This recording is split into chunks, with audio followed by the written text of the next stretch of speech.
ये भरत तिवारी की हत्या, इसको हत्या नहीं कहा जा सकता है। इसको सरकार की सबसे अभी तक के कार्यकाल का सबसे फेलियर कदम है। और ये सरकार का यह कदम दर्शाता है कि हमारे देश का कानून इतना मजबूत है और हम अपने देश के संविधान को इतने मजबूत नजर से देखते हैं कि हमारे यहाँ कसाब जैसे आतंकी को पकड़कर उसको ट्रायल करने का ऑप्शन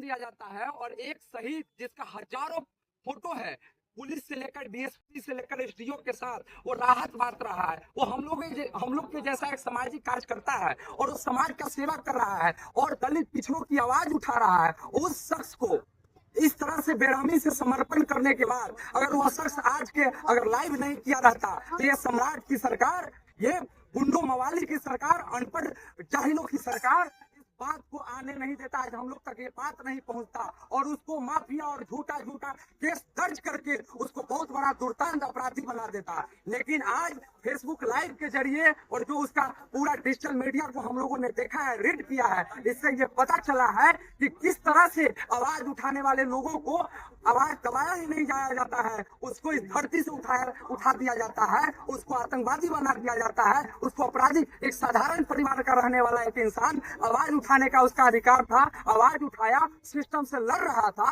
और अगर अवैध हथियार उसके पास था तो ये अवैध हथियार आया कहां से? इसका भी दोषी सरकार है। अवैध हथियार किसी के पास अगर पहुंचता है तो ये सरकार की निकम्मापन के कारण, पुलिस के ढुलमुल रवैया के कारण अगर अवैध हथियार जाता है। अवैध हथियार की बात करते हैं तो शहीद भगत सिंह, चंद्रशेखर आजाद, राजगुरु सबके पास अवैध हथियार थे। अवैध हथियार से कोई आतंकी नहीं होता। क्यों मजबूर हो गया एक भरत इस भारत के लिए मिटने के लिए? क्यों मजबूर हो गया? हम जैसे हर लोग में एक भरत बसता है, हम भी भरत हैं। पूरा बिहार आज भरत बन गया है और उस भरत के नाम से पूरा भारत की उस आजाद भगत सिंह, राजगुरु, सुखदेव को याद किया जा रहा है कि ऐसे ही रहे होंगे वो। उनके अंदर यही आग रही होगी, यही बेचैनी रही होगी, जिस बेचैनी के कारण आज वो अपने क्षेत्र के लिए, अपने बिहार के लिए तड़पते बोलते आज उसको पुलिस की निकम्मी सरकार मतलब नीति के तहत, धोखाधड़ी के तहत उसको मार। सवाल यह है कि जब भरत तिवारी लाइव पहले भी आते थे और समाज के लिए आवाज उठाते थे, तब इतनी बड़ी संख्या में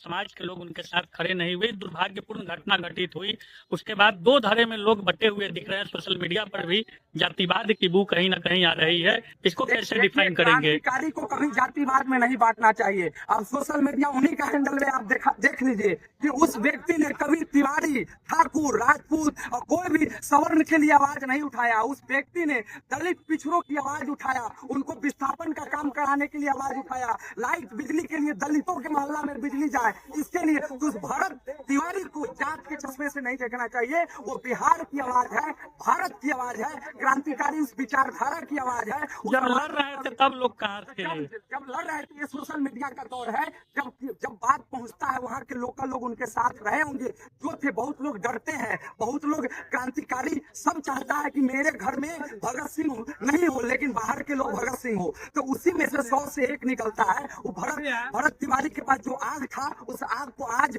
मरने के बाद भी पूरा बिहार, पूरा देश देख रहा है, तमाम नेशनल चैनल देख रहे हैं। वो व्यक्ति का हर पोस्टर, वो सोशल मीडिया का जो पोस्टर हैंडल है, वो सबसे देखा जा रहा है कि वो व्यक्ति कितना दिन से काम कर रहा था और कैसे काम कर रहा था। तो कोई इसको जाति पात नहीं करना है, और जाति पात नहीं है। बिहार की आवाज है और भारत की आवाज।